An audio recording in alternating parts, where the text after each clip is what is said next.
वटमूले स्थितो ब्रह्मा वटामध्ये जनार्दना वटाग्रे तू शिवो देवाः सावित्री वटसंश्रिता.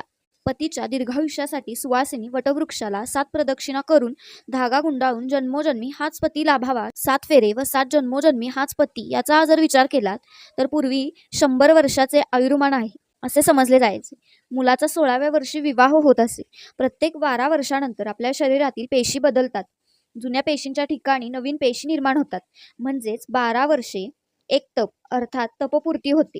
नव्या पेशी नवा जन्म या उक्तीप्रमाणे ते पुनर्जन्मच आहे असे गृहीत धरून या 100 वर्षात 16व्या वर्षी लग्न आणि 7 फेरे अर्थात 7 वेळा होणारा पेशींमधला बदल म्हणजेच 12 वर्षात 7 वेळा पेशी बदल बरोबर 84 वर्ष. लग्न वय 16 वर्ष अशी एकूण 100 वर्ष मानून जन्मोजन्मी हाच पती लाभावा अशी वटवृक्षाला 7 फेऱ्या मारून केली जाणारी प्रार्थना हेच ते 7 जन्म होय.